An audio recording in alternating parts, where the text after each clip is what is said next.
Muy bien, bueno, pues buenas noches, licenciados. Pues antes que nada agradecerles la situación de que hayan confiado en nosotros en APEP México, ¿sí? Y en espera de que, bueno, podamos cumplir con las expectativas.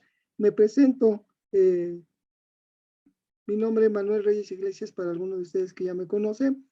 Soy doctor en ciencias forenses, sí, soy director general de APEP. Y bueno, esperando que verdaderamente ustedes aprendan un poco de lo que nosotros sabemos, de tantas y tantas experticias que hay. Entonces, pues bueno, vamos a comenzar. Mi tema en específico se llama asfixias, específicamente las cuestiones de asfixias, la asfixia azul. Entonces, en este caso, ¿cómo trabajaremos? Pues bueno, seremos breves, les algunas diapositivas posteriormente. De ahí hablaremos de algunas cuestiones de lo específicamente cómo vamos a trabajar en nuestra área, ¿sí? Y finalmente, pues, bueno, les pasaré un caso muy breve también, son nada más 10 diapositivas, para que pongamos ya en práctica todo lo que hemos aprendido. Entonces, pues, bueno, ante todo, gracias por su preferencia y bueno, comenzamos. Como ustedes saben, una de las causas de las que son aquí diario en cuestiones de muerte es una asfixia, sobre todo esas asfixias por ahorcadura. Aquí en la fiscalía, pues les diremos que diario vamos a recoger por lo menos 3 o 4 cadáveres en esta modalidad. Es de las más utilizadas por las personas que en algún momento, por alguna situación de su vida, pretenden acabar con ella y en algún momento pues lo logran. Entonces, la gran disyuntiva que tenemos es cómo podemos trabajar un cadáver que presenta precisamente estos síntomas, ¿no? Una asfixia por ahorcadura, ¿sí? Y tener la diferencia entre cuando es una persona que decidió privarse de la vida, es decir, ahorcarse, y una persona que, pues, desgraciadamente sufre una estrangulación. Entonces, en algún momento, lo que pretendemos con este tema es que ustedes conozcan las diferencias para que pues quede bien claro cuando efectivamente se trata de una ahorcadura y diferenciarla con relación a lo que es. Iniciamos. Pues en nuestra práctica, el día del evento, nosotros manejaremos una asfixia por ahorcadura y pues sabremos ustedes más adelante por qué es una asfixia por ahorcadura blanca y una asfixia por ahorcadura azul, por qué esa coloración. Permítame, déjenme ver si se está proyectando. ¿Dónde se está proyectando? Ahora sí. Pues bueno, comenzamos. Ante todo tenemos que saber qué es la asfixia. Vámonos un poquito a antecedentes. ¿Qué es la asfixia? Pues la asfixia es, en términos o palabras muy comunes, es considerada o se presenta cuando falta oxígeno al organismo por cualquiera de los mecanismos que vamos a enumerar. De hecho, la palabra a significa sin y fixos significaba latido. Sin embargo, en específico se cambió el concepto y hoy se maneja que es la interrupción de la oxigenación al cuerpo. Entonces, preliminares fisiológicos. Para que el oxígeno penetre al organismo de manera fisiológica es necesario que sean llenados determinados requisitos, los cuales específicamente serán: número 1, que se respire en un medio normal, la composición de aire. Número 2, que exista una ventilación pulmonar perfecta. Número 3, que los glóbulos rojos se encuentren en cantidad normal y que su función fisiológica también. Si en algún momento falla alguno de estos 3 puntos, entonces estaríamos ya en un cuadro de asfixia. Existen muchos tipos o diversas clases de asfixias, ¿sí? Y bueno, nosotros específicamente nos abocaremos a lo que es una ahorcadura. ¿Por qué escogimos este tema? Pues como se los comenté, porque desgraciadamente es el pan de cada día de nosotros, los criminalistas, cuando acudimos a los levantamientos. Les he dicho que desgraciadamente 3 o 4 personas al día utilizan este tipo de mecanismo para privarse de la vida. Por lo anteriormente expuesto, es lógico pensar que la alteración en alguna de las constantes respiratorias anotadas darán lugar a diversas clases de asfixias, según el mecanismo que obre sobre el organismo humano. Así podemos encontrar los siguientes tipos de asfixias. Número 1, asfixias por pobreza de aire inspirado. Número 2, asfixia por insuficiencia de ventilación pulmonar.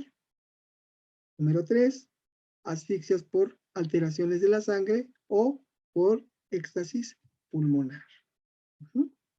Pues bueno, en las asfixias por insuficiencia de ventilación pulmonar, a este grupo pertenecen las asfixias mecánicas, con las que formaremos 2 subgrupos.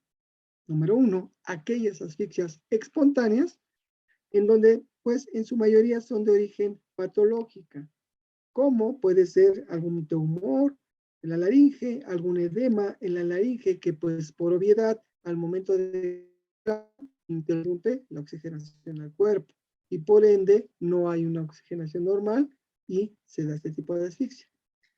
Pero la segunda es la asfixia provocada, en donde se consideran las asfixias por ahorcamiento, por estrangulación, por sofocación que obstruyen las vías respiratorias o comprimen el tórax. Desde el punto de vista de las asfixias que nos van a interesar y que vamos a trabajar son precisamente aquellas asfixias provocadas, no así las que fueron o se dieron por algún tipo de enfermedad. Por lo tanto, debemos conocer sus características.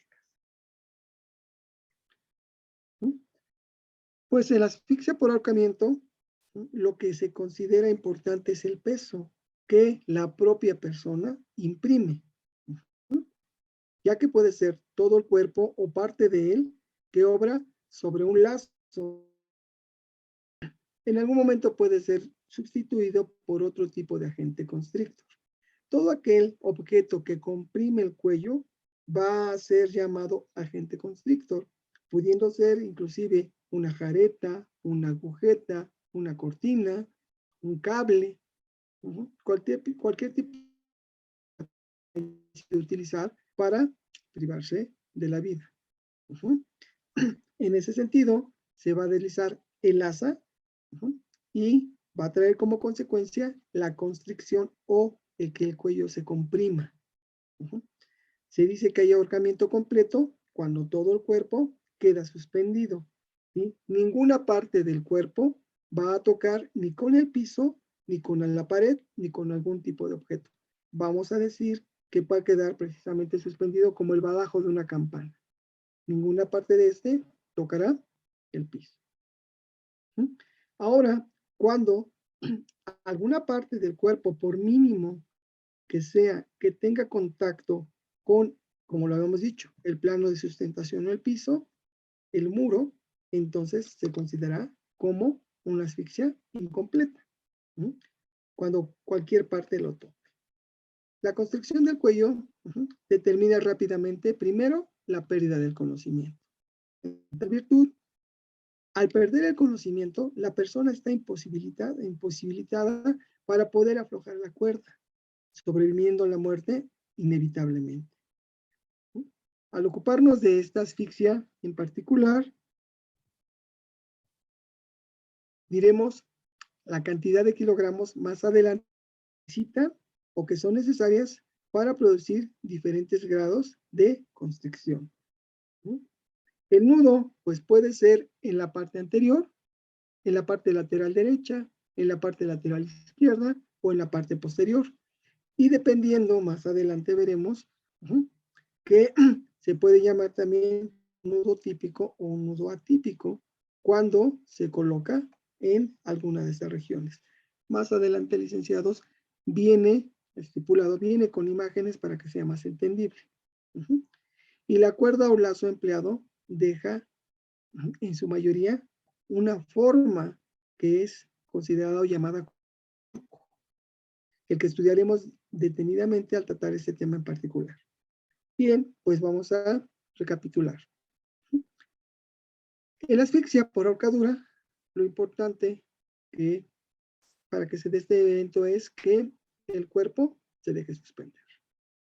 Ya vimos que debe de haber un punto fijo, que es donde se va a colocar, donde se va a amarrar el objeto, el agente constrictor, un objeto que comprima el cuello, que puede ser tanto delgado como grueso, una cortina, por ejemplo, una corbata, un cinturón, y que pues necesariamente no necesitamos mucho peso para que en algún momento se cierre el mecanismo de oxigenación al cuerpo y en ese sentido, simple y sencillamente pues se pierda lo que es el conocimiento y de ahí devenga lo que es la muerte. Asfixias por ahorcamiento y estrangulación. Perdón por la palabra.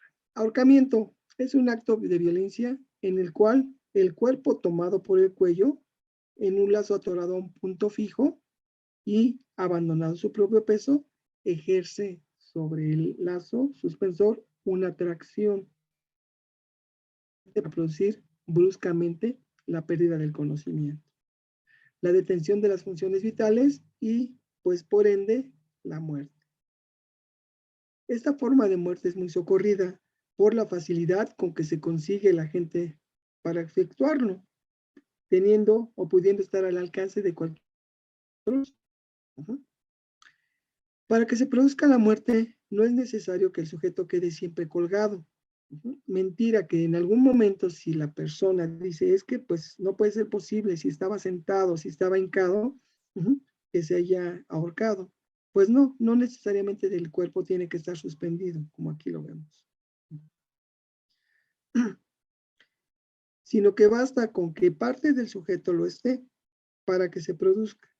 Así mueran individuos cuyas rodillas tocan el suelo, un ejemplo, y aún más pueda producirse el ahorcamiento estando el sujeto semisentado.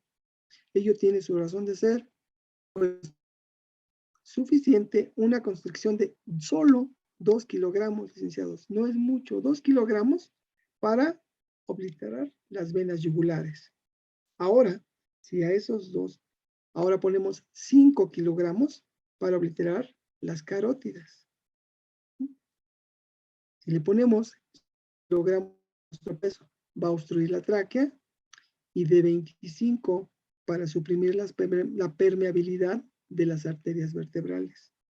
Y siendo la pérdida del conocimiento lo primero que se observa en esta clase de asfixias.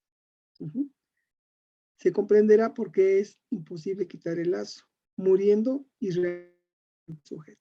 El primer síntoma o característica que va a tener la persona cuando decide realizar este tipo de situación de asfixia es la pérdida de conocimiento. Estamos hablando de entre 2 a 5 minutos, a lo mucho, para que se pueda lograr la muerte. La pérdida del conocimiento es alrededor de entre 1 a 3 minutos. Y posteriormente, pues, simple y sencillamente la persona ya está imposibilitado, para poder evitar esta situación. Existen diferentes tipos de ahorcamiento, como puede ser accidental, por ejecución judicial, pero pues de las más frecuentes es precisamente por aquellas por suicidio, en la que la persona en un arranque de celos, violencia, decide privarse de la vida.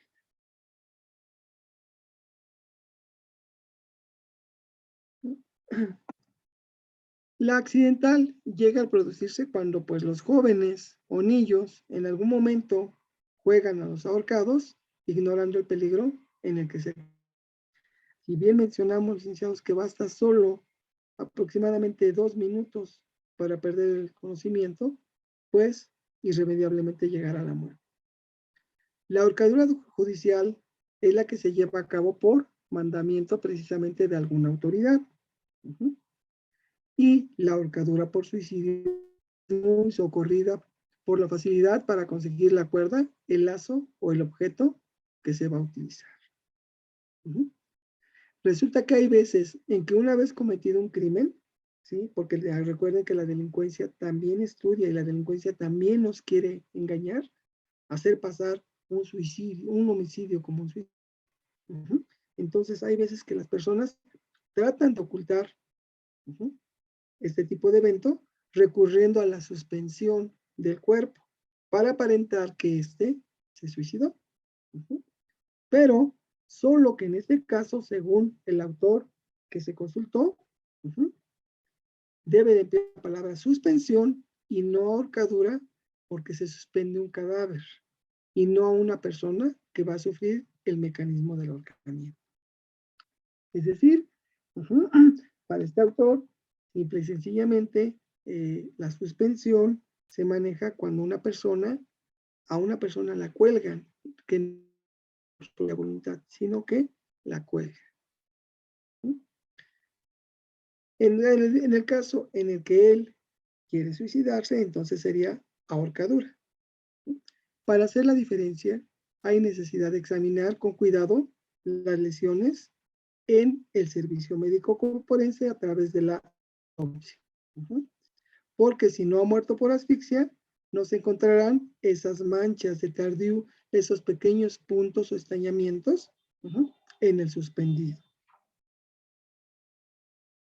Aquí tenemos una imagen en donde pues podemos observar una asfixia por ahorcadura judicial, unos mandatos en donde pues todavía por ahí hay algunos países que utilizan este tipo de medios para poder ejecutar a una persona.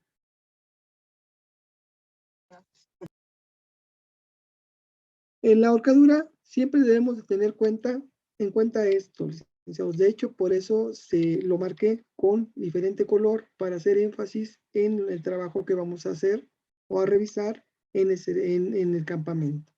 Primero, la clase de lazo utilizado. En segunda, la manufactura del nudo, cómo está realizado ese nudo. El lazo, porque según su calidad, forma y consistencia, nos dará dos clases de surcos. Existen dos clases de surcos. El surco duro, en donde como el objeto es delgado, el que se utiliza es delgado, como puede ser un alambre, un cordel, una agujeta, va a imprimir más la característica del surco. Y el surco blando, que en este caso es un objeto de consistencia más ancha, como un cinturón, como un pedazo de cortina, un pedazo de sábana, en donde, pues por ende, como está más, ese surco no se va a presentar no va a ser tan característico, va a ser endeble, va a ser superficial. Sin embargo, pues en los dos casos podemos nosotros llegar a la cuestión de la asfixia. Más adelante viene una imagen en donde vamos ya a ver poco a poco de las que estamos hablando. También se dice que la manufactura del nudo nos puede indicar la profesión de la persona.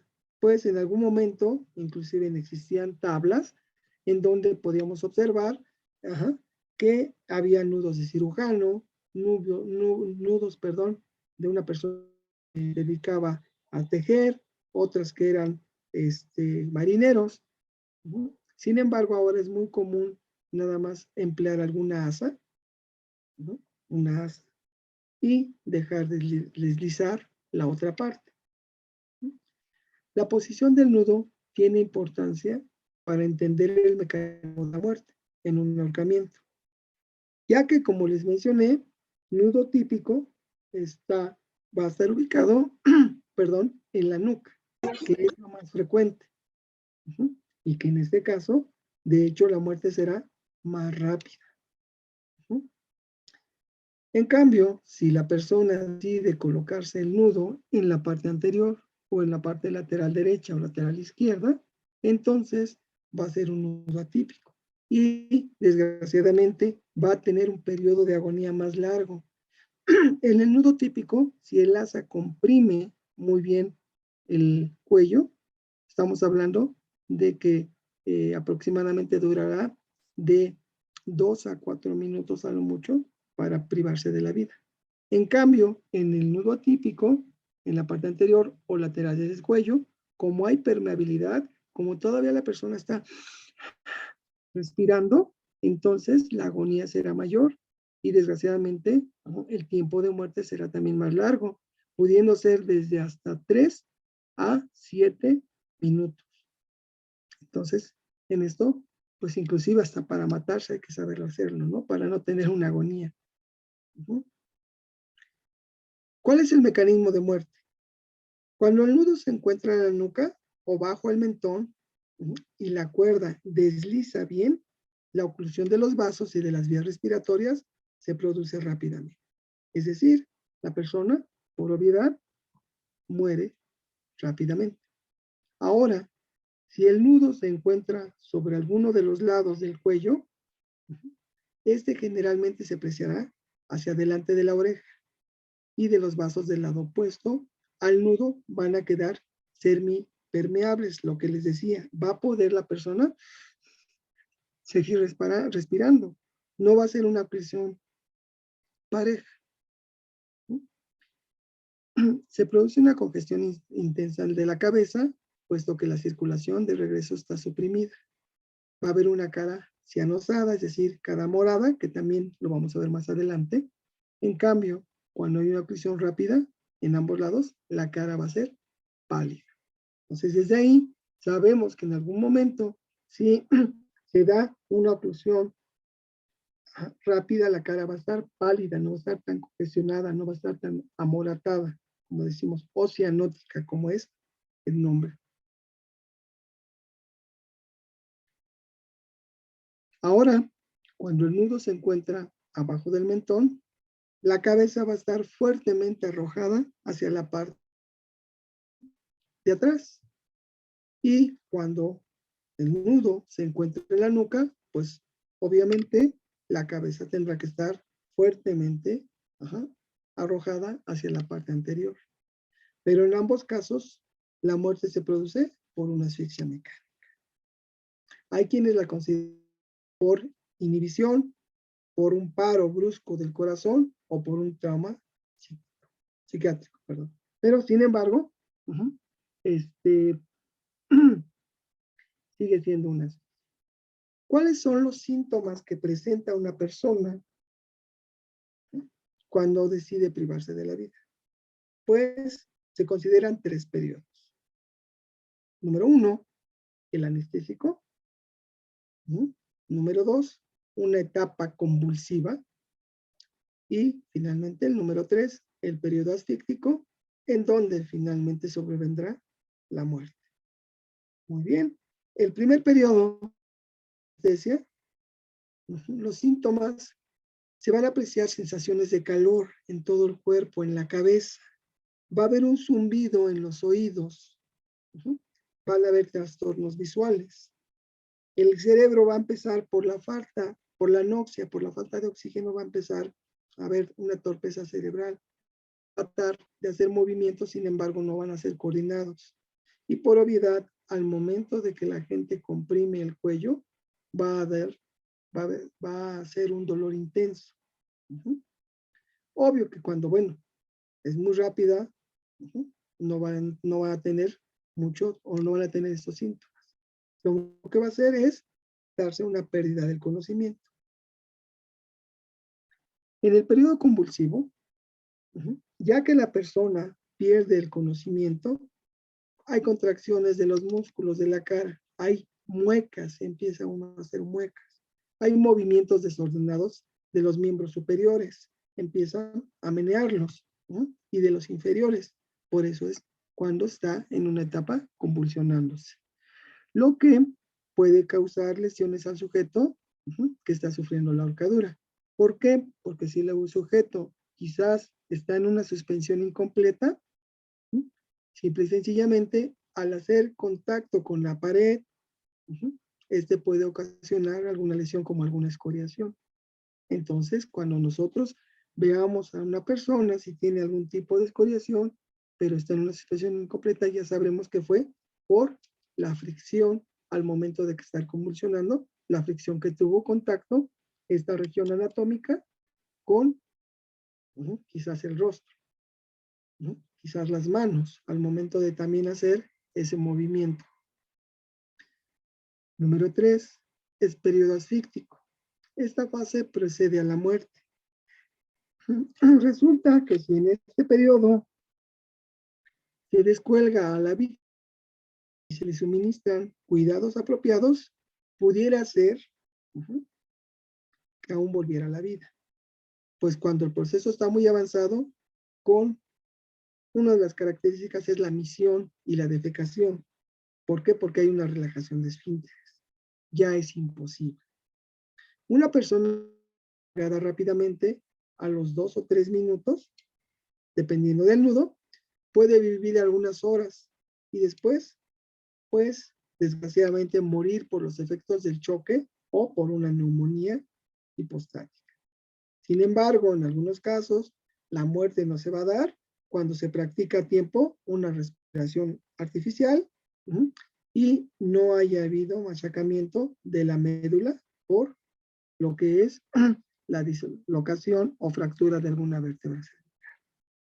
Todo esto más adelante lo vamos a ver con imágenes para que sea más entendible y vamos a ver la cuestión de cómo vamos a trabajar en el campamento para que ustedes, todas estas clases se dieron para que ustedes prácticamente, digamos, ahora sí lleguen y empiecen a buscar, a medir, a observar cómo es que estuvo la persona, si fue un ahorcamiento o un estrangulamiento. Ustedes serán las personas expertas que determinarán este tipo de situación.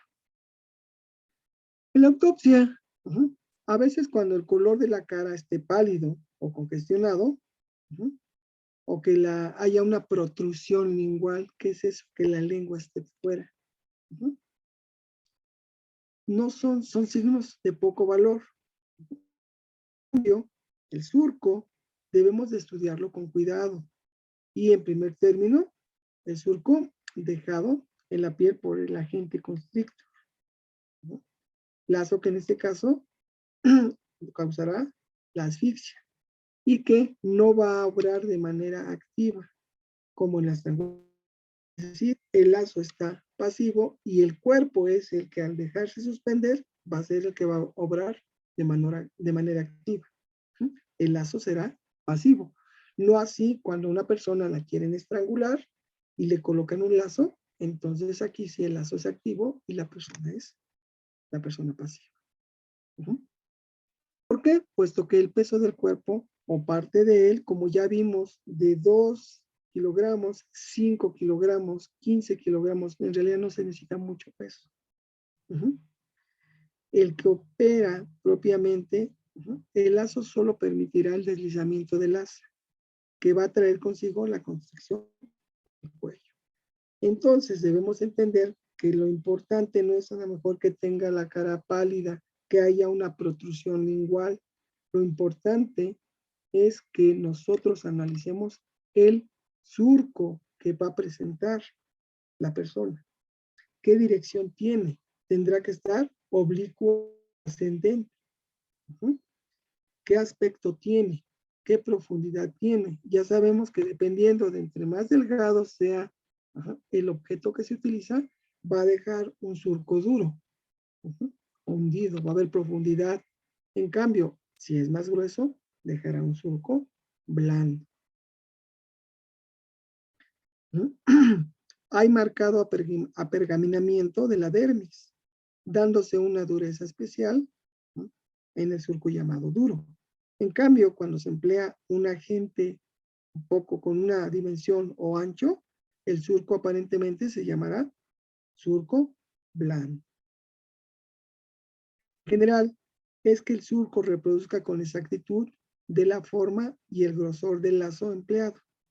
Es importante, y ahorita lo vamos a ver con el ejemplo, que se haga una sobreposición, ya que se baja el cadáver, que se haga una sobreposición con el agente constrictor.